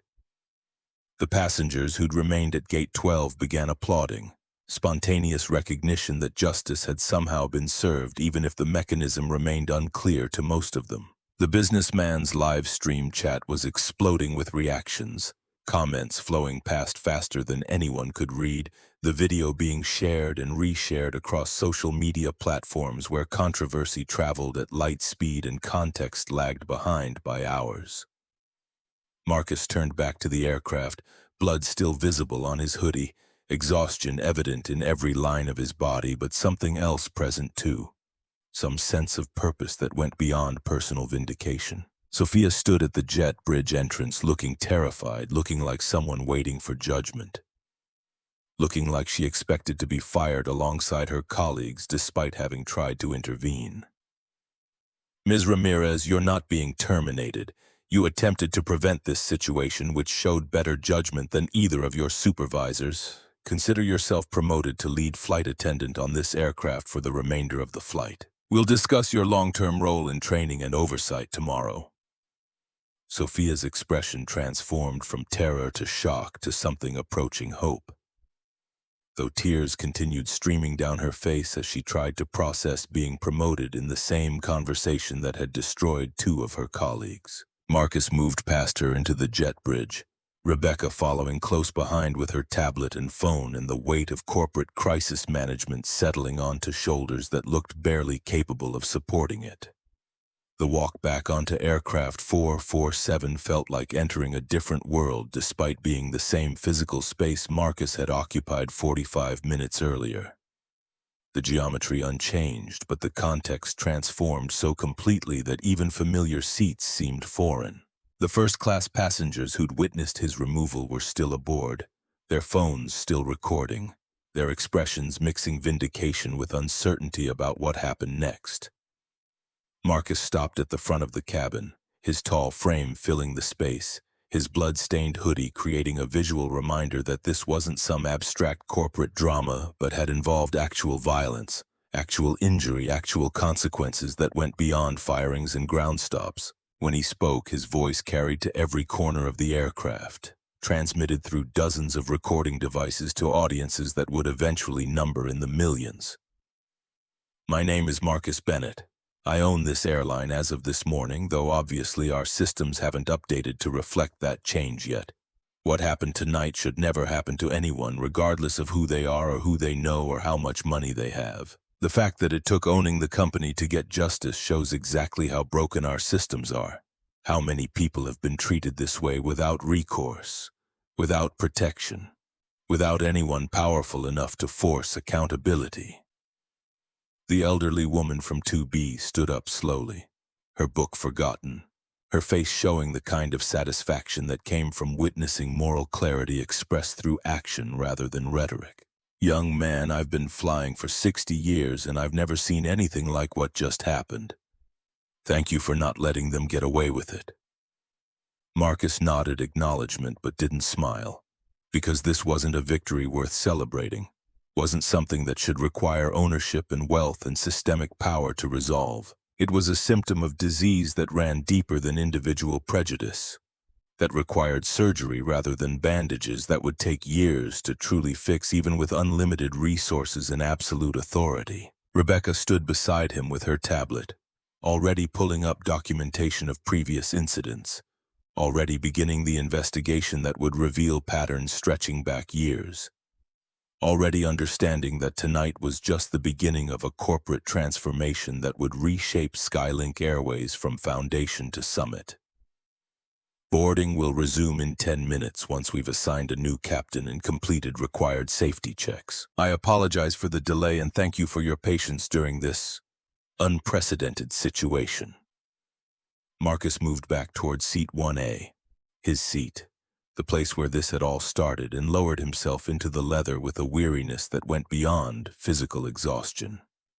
The businessman in 2A leaned forward, his live stream finally paused, his expression showing recognition of having witnessed something that transcended typical viral content. "Mr. Bennett, for what it's worth, I recorded everything from the moment Ms. Morrison first approached you. It's already been viewed by over 300,000 people and it's still climbing. What they did to you was unconscionable." Marcus accepted a bottle of water from Sophia, who was still crying but managing to function through the tears, who was learning in real time what it meant to work for someone who valued principle over convenience. He pressed the cold bottle against his temple where the wound still throbbed, where the blood had finally stopped seeping but the pain remained sharp and immediate. Thank you for documenting it. Documentation is how we prove patterns, how we demonstrate that these aren't isolated incidents but systematic failures. Your video will matter when we start the real investigation. Outside the aircraft, Marcus could see airport operations beginning to normalize, could see ground crews returning to their stations as the hold was gradually lifted, could see the machinery of commercial aviation grinding back into motion now that whatever crisis had triggered the ground stop had been addressed. But inside aircraft 447, inside seat 1A where this had all begun, Marcus sat in blood-stained clothes and felt the weight of what came next, settling onto shoulders that had carried billion-dollar acquisitions. But never quite this particular burden of responsibility for making broken systems function the way they should have all along. Aircraft 447 lifted off from JFK at 1:47 a.m., 3 hours behind schedule and carrying passengers who would spend the rest of their lives telling people about the night they'd witnessed a billionaire CEO get arrested on his own airplane. Marcus pressed his forehead against the cool window glass and watched New York's lights fall away beneath them. The grid of streets and buildings compressing into abstraction, into patterns that looked almost orderly from this height despite the chaos that defined them at ground level. The wound on his temple throbbed in rhythm with his pulse, the paramedics' butterfly bandages pulling at skin that wanted to split open again, reminding him with each heartbeat that power came with costs that couldn't be delegated or avoided. Sophia moved through the cabin with champagne service that nobody had requested but everyone seemed to need, the ritual of normalcy helping passengers process what they'd witnessed, helping her process what she'd become part of. She paused at Marcus's seat with a glass extended, her hands steady now despite the tears that had finally stopped, her voice carrying determination that hadn't been present during boarding. "Mr. Bennett, I should have done more. Should have refused when Ms. Morrison ordered me to call the captain. Should have stood up for you when it mattered instead of after everything fell apart." Marcus took the champagne but didn't drink, just held the glass and watched bubbles rise through golden liquid like tiny, desperate attempts at escape. The taste would remind him of corporate celebrations and acquisition closings and all the moments when success was supposed to feel triumphant, but mostly just felt exhausting. You tried to intervene with a supervisor who had 16 years of institutional authority behind her prejudices. That took more courage than most people ever manage, Ms. Ramirez. The question now is whether you'll use your new position to make sure this never happens again, or whether you'll become comfortable with authority and forget what it felt like to be powerless. The words settled between them like a challenge and a warning, and Sophia nodded once before moving to continue her service, understanding that promotion wasn't reward, but responsibility, that Marcus had handed her power specifically to test whether she'd wield it differently than the people she'd replaced. The businessman in 2A accepted his champagne with a smile that suggested he was already composing the LinkedIn post about tonight's events, already calculating how many speaking engagements he could book by positioning himself as the witness who'd stood up to injustice, conveniently forgetting that he'd sat back down the moment Captain Hayes had threatened him. The seatbelt sign dimmed and passengers began moving through the cabin with that restless energy that always followed delays, stretching legs and retrieving laptops and settling into whatever routines would carry them through the next 2 hours. Marcus pulled out his phone and disabled airplane mode long enough to send 3 messages that would set machinery in motion before he landed in Chicago, before the sun rose on a day that would reshape Skylink Airways from foundation to rafters. The first went to his chief legal officer with a subject line that read, "Immediate investigation required," and a body containing badge numbers, names, timestamps, and instructions to secure every second of security footage from JFK Terminal 5 dating back 5 years. Pattern analysis would begin at dawn, Algorithm-assisted review of complaint databases cross-referenced with employee records, looking for threads that connected tonight's incident to the 47 previous cases his app had already flagged. Looking for the systematic failures that allowed individual prejudice to metastasize into corporate culture. The second message went to Rebecca Stone with a document attached. 18 pages of policy changes that Marcus had drafted on his laptop during the ground stop while paramedics bandaged his head, while Cooper and Turner contemplated their ruined careers, while Hayes and Morrison learned that authority was conditional and could evaporate faster than morning fog under scrutiny. Mandatory bias training every 6 months. Anonymous complaint system with external review board. Random audit of security footage.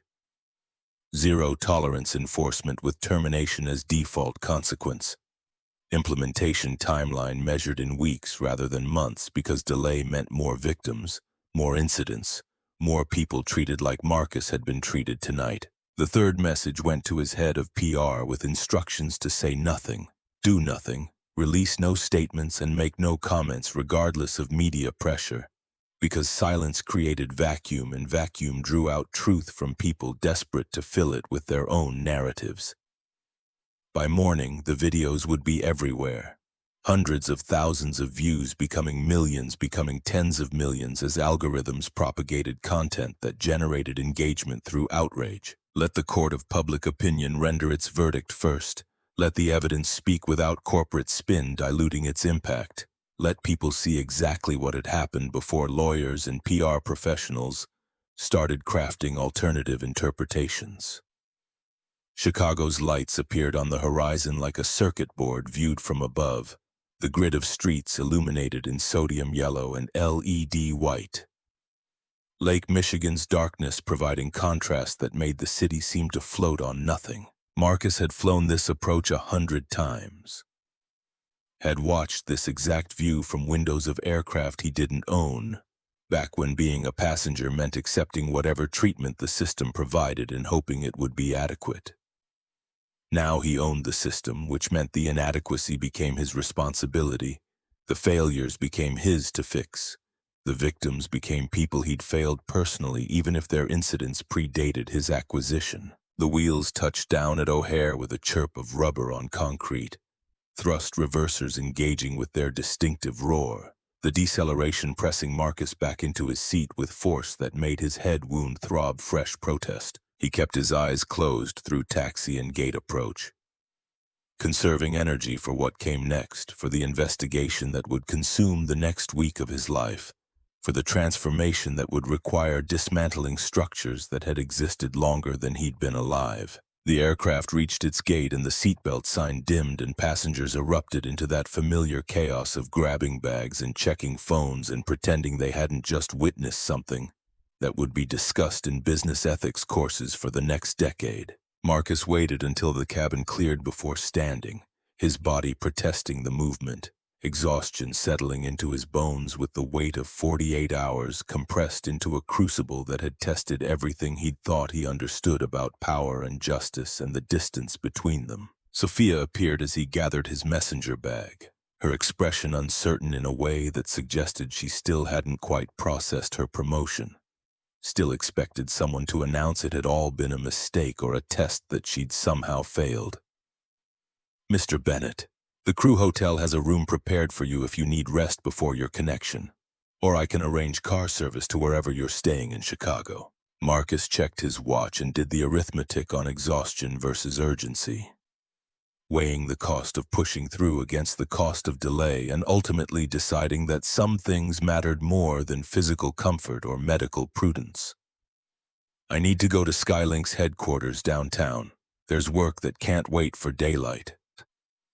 The drive from O'Hare took 30 minutes through streets that were empty enough to make good time but not so deserted that the city felt abandoned, just sleeping, waiting for dawn to animate the machinery of commerce that defined modern American urban centers. Marcus sat in the back of a black car that smelled like leather and air freshener, watching the skyline grow larger through the windshield, watching the Skylink Airways building emerge from the cluster of towers that housed the corporate infrastructure of airlines and consulting firms, and all the other entities that made money by moving things or people or information from one place to another. The building's lobby was marble and glass and the kind of aggressive modernism that architects deployed when they wanted structures to announce corporate power through geometry and scale. Security nodded him through after checking ID that identified him as the new owner, though the guard's expression suggested the late-night news cycle hadn't yet penetrated to lobby staff.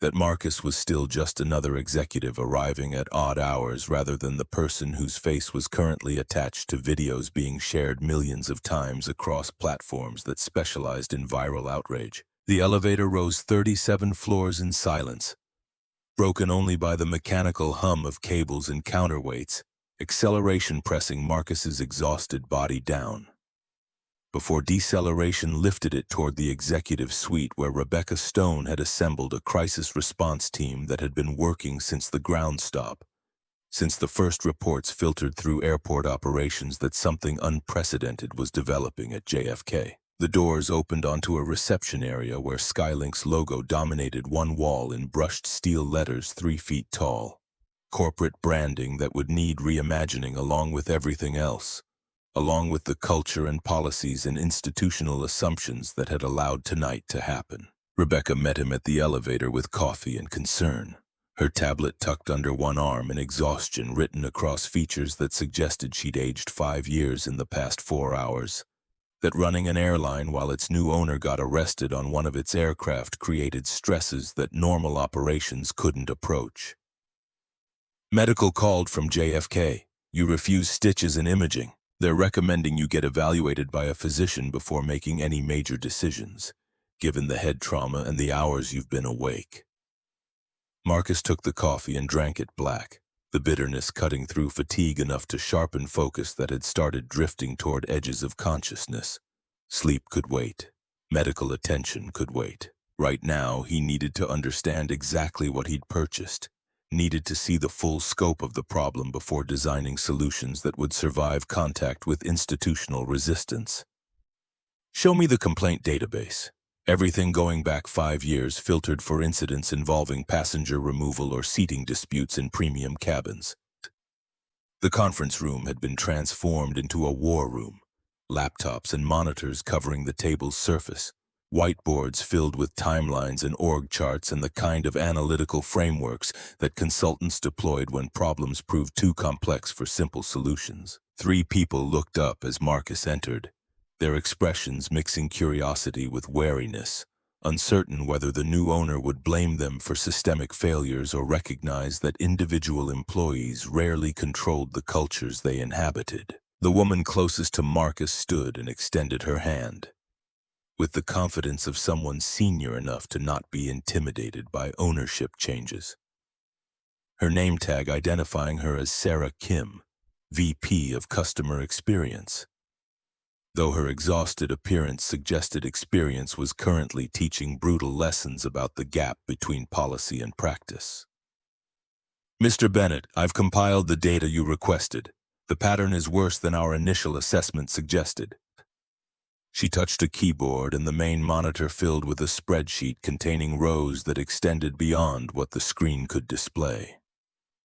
Each line representing an incident, a complaint, a passenger who'd been questioned or challenged or removed because someone in authority had decided they didn't belong based on criteria that had nothing to do with tickets or documentation or actual policy. Marcus leaned forward, ignoring the throb in his temple, scanning the data for patterns that algorithms would quantify but that human judgment could recognize first. 47 incidents in the past 4 years, just as his app had indicated. But Sarah's deeper analysis revealed connections his code had missed. Relationships between incidents that suggested coordination or at least shared cultural assumptions that propagated through training and example and the gradual accumulation of precedent that turned prejudice into procedure. Christine Morrison appeared in 31 of the 47 incidents, either as direct participant or as supervisor approving actions taken by subordinates. Captain Hayes appeared in 14, always siding with crew over passengers, always prioritizing operational convenience over individual rights, always treating challenges to his authority as justification for escalation. But the pattern extended beyond two individuals.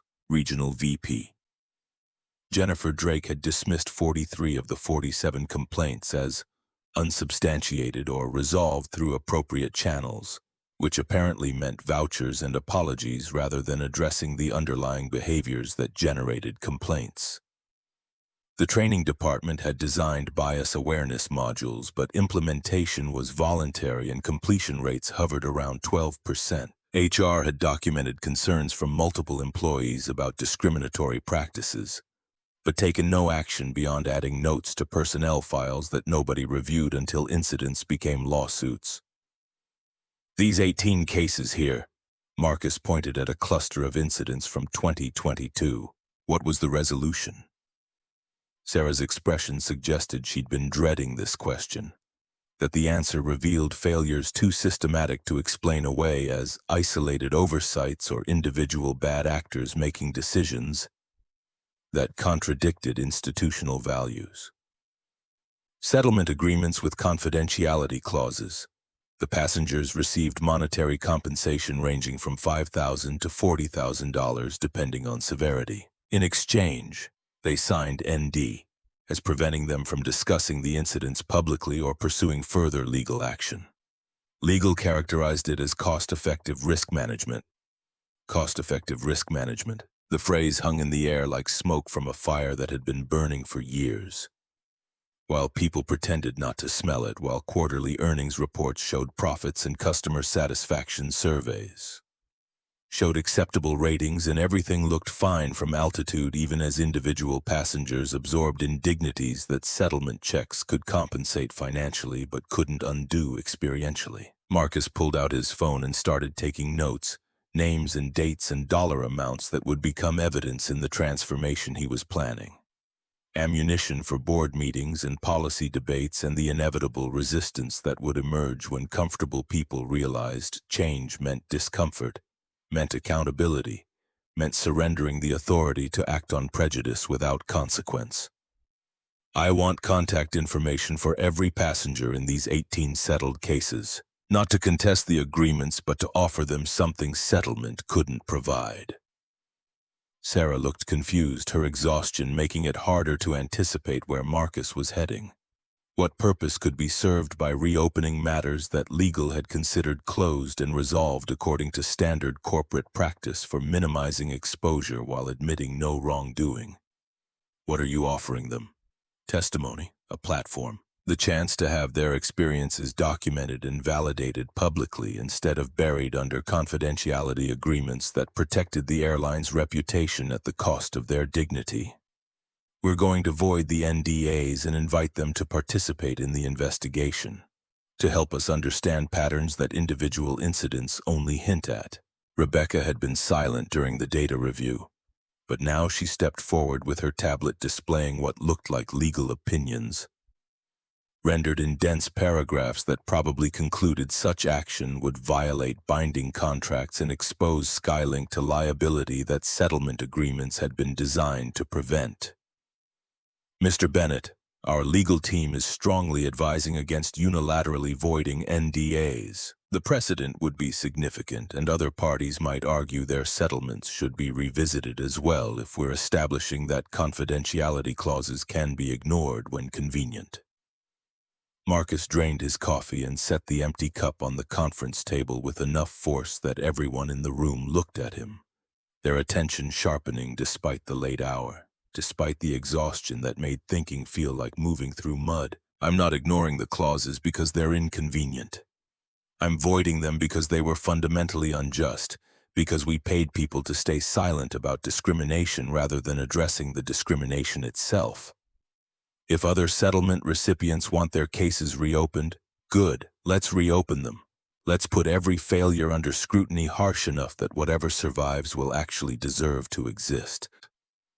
The words created a silence that extended beyond the conference room, rippling outward through implications that would reshape how Skylink Airways approached liability and reputation, and the careful balance between protecting the institution and protecting the individuals it served. Sarah was typing rapidly on her laptop, already drafting communication strategies for contacting settled passengers, already anticipating the logistics of coordinating testimony from people scattered across the country who'd accepted payments specifically to avoid reliving their experiences.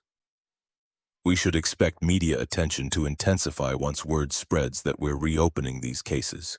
The videos from tonight are already approaching 10 million views across platforms, and major outlets are requesting interviews with you, with Rebecca, with anyone who can provide context beyond what the footage shows.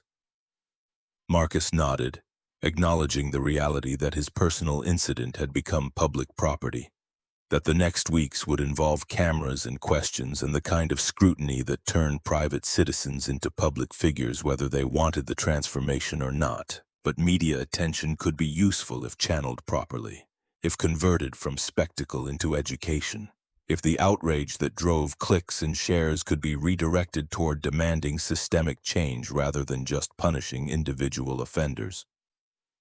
No interviews until the investigation is complete, but we'll release preliminary findings as we develop them, show the public what we're learning about how these systems fail and what we're doing to fix them. Transparency without spin, data without corporate messaging diluting the impact. Rebecca looked like she wanted to argue, wanted to deploy every communication strategy she'd learned over 20 years in corporate crisis management. But something in Marcus's expression made her swallow the objections and simply nod.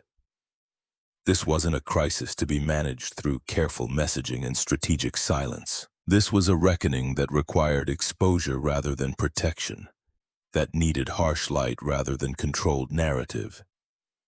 The monitors around the conference room cycled through various news sites, each showing versions of tonight's footage with headlines that competed for the most dramatic framing.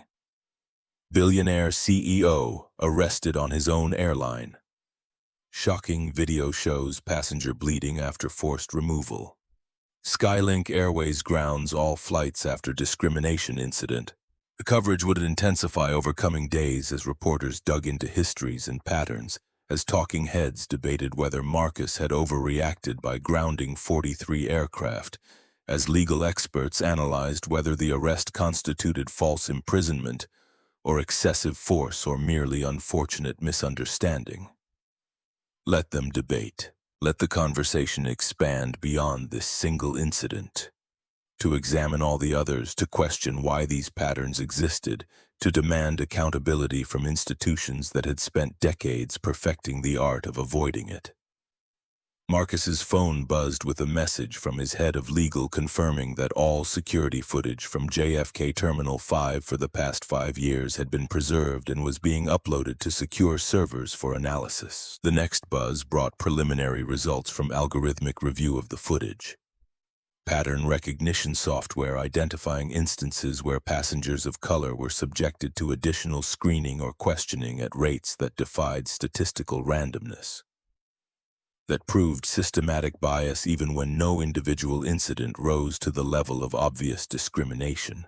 The data would be damning.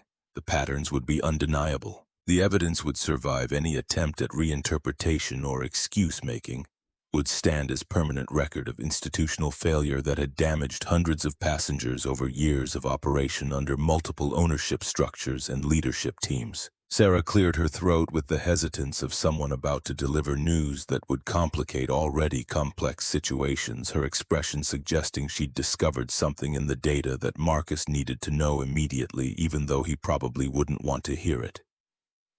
Mr. Bennett, there's one additional pattern in the complaint data that we need to address.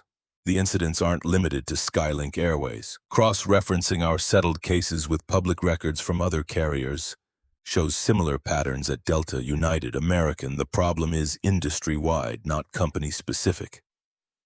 The revelation should have been discouraging, should have suggested that fixing Skylink wouldn't actually solve anything, because passengers would simply encounter the same treatment on different aircraft wearing different uniforms. But Marcus felt something almost like relief, because industry-wide problems created opportunities for industry-wide solutions, created space for leadership that could reshape entire sectors rather than just individual companies.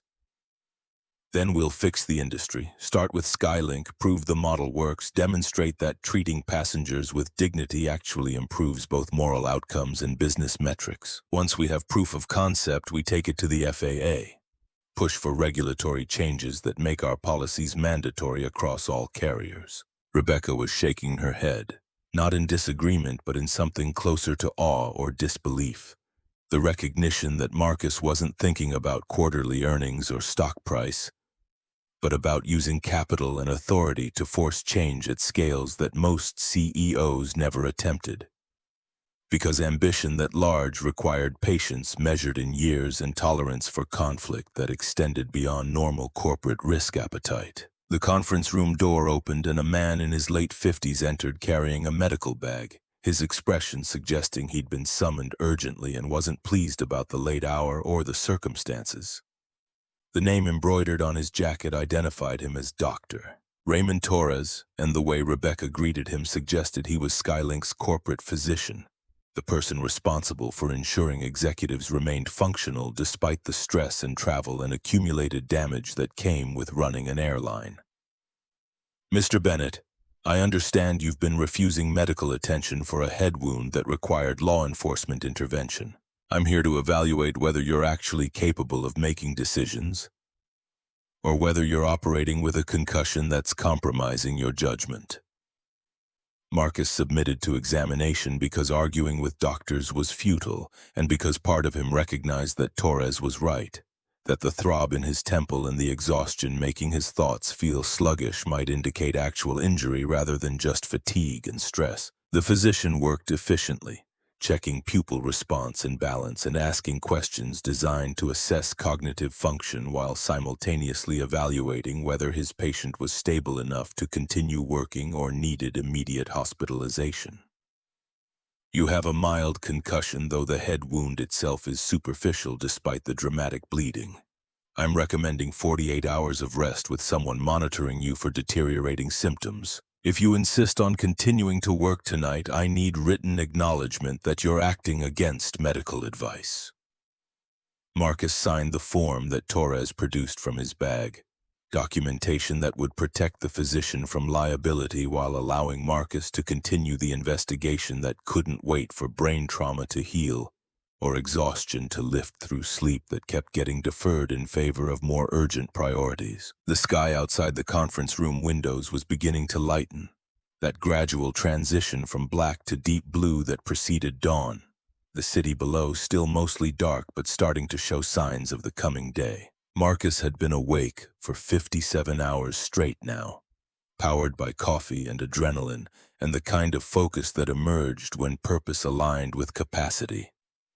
When the right person found themselves in the right position at the right moment to actually fix something that had been broken for too long. His phone buzzed again, this time with a notification that the video of his arrest had crossed 20 million views.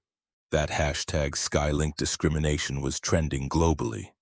That the internet had rendered its verdict with the speed and fury that digital mobs brought to anything that confirmed their existing beliefs about injustice and power, and the systems that protected one while perpetuating the other. Sarah was monitoring social media reaction on multiple screens, her expression cycling between satisfaction at the public outrage and concern about backlash that might emerge once the initial wave of support exhausted itself and contrarian voices started questioning Marcus's motives or methods, or whether grounding 43 aircraft had been reasonable response or dramatic overreaction. The sentiment analysis is running 92% supportive currently, though we're seeing some pushback from aviation industry groups questioning whether ownership gave you authority to unilaterally ground operations without FAA approval.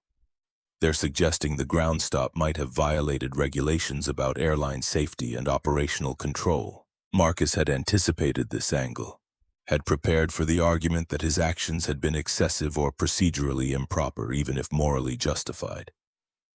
The FAA would conduct its own investigation, would review the ground stop and determine whether it had been legally authorized or whether Marcus had overstepped boundaries that separated owners from operators, shareholders from managers, people with capital from people with regulatory authority. Let them investigate. The ground stop was issued through proper channels using my authority as majority shareholder and acting CEO, executed by the existing COO using standard emergency protocols.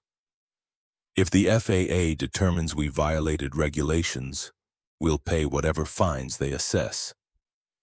But I'm not apologizing for stopping operations after my own employees had me arrested and assaulted. The words would become a quote, would be extracted from whatever interview eventually happened and repeated in articles and social media posts, would crystallize the fundamental question about whether Marcus's response had been proportional to the offense, or whether power had been deployed in ways that felt satisfying but ultimately served ego more than justice. Time would tell. The investigation would reveal whether grounding 43 aircraft had been necessary to force accountability, or whether it had been theater, spectacle designed to maximize personal vindication at the cost of thousands of delayed passengers and millions of dollars in operational disruption.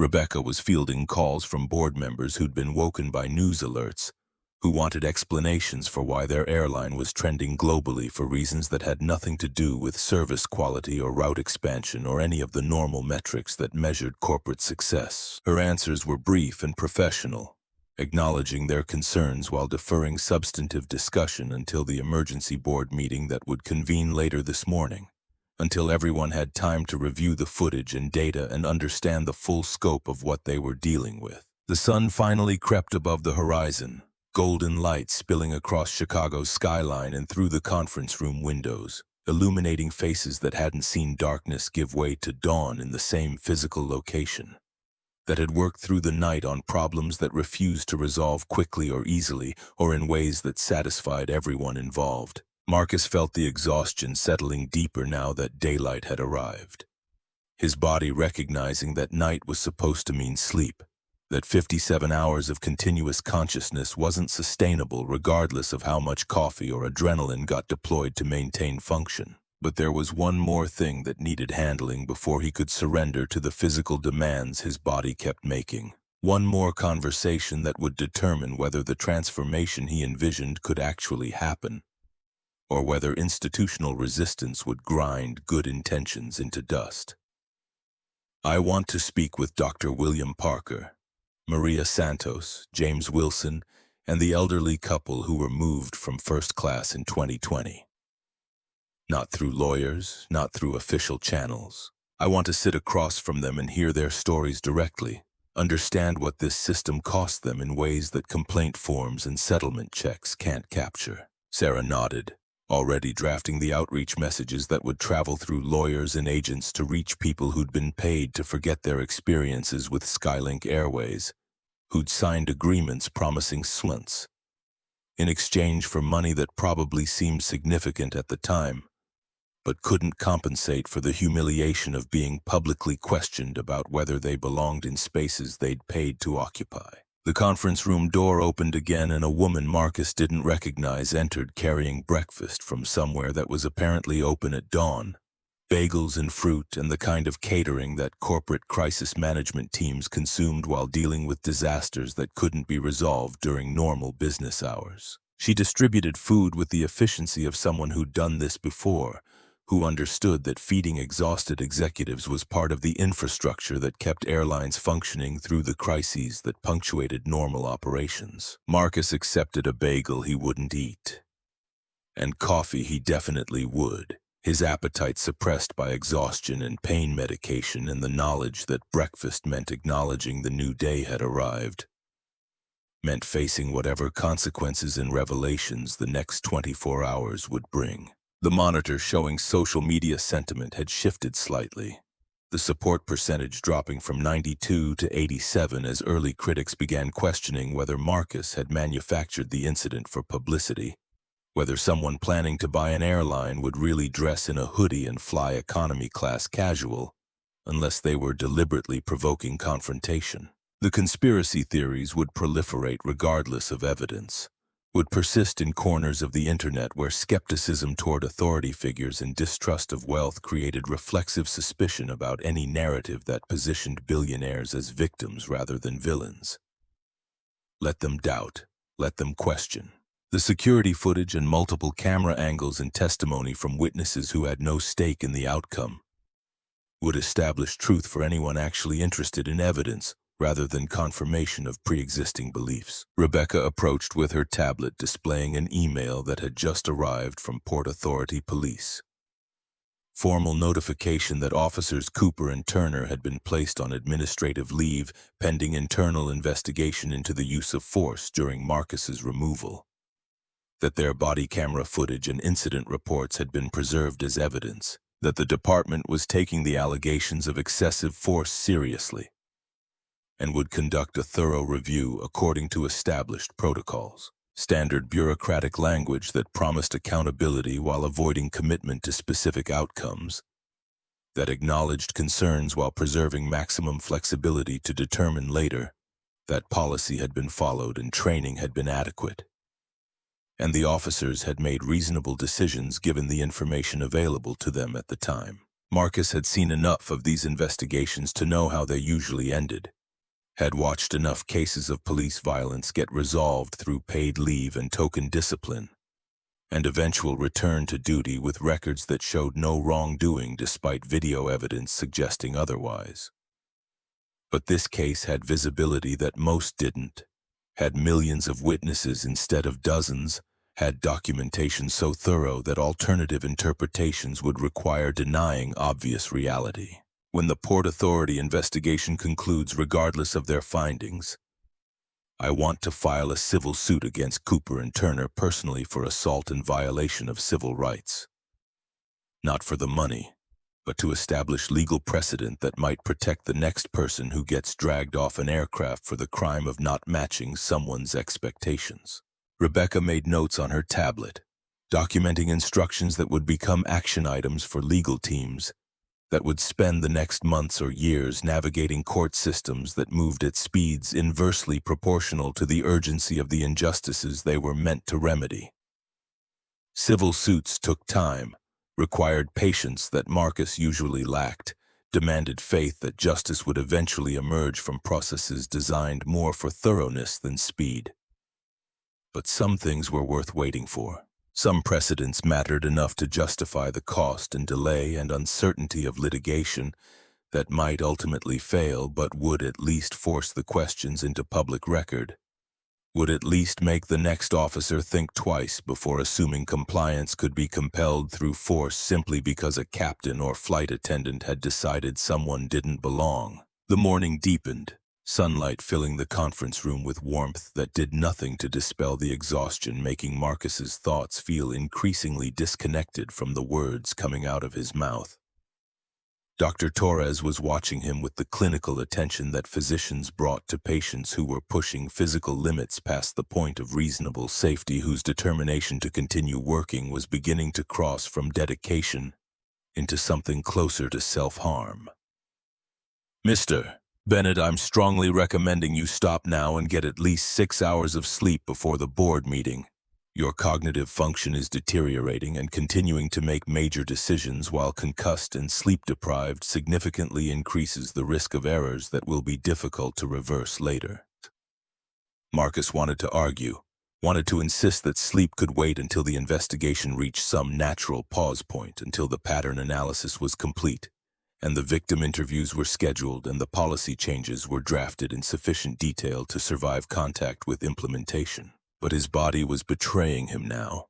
Exhaustion making his hands tremble when he lifted the coffee cup, making his vision blur at the edges when he tried to focus on the monitors displaying data that should have been comprehensible but was starting to look like abstract patterns without meaning.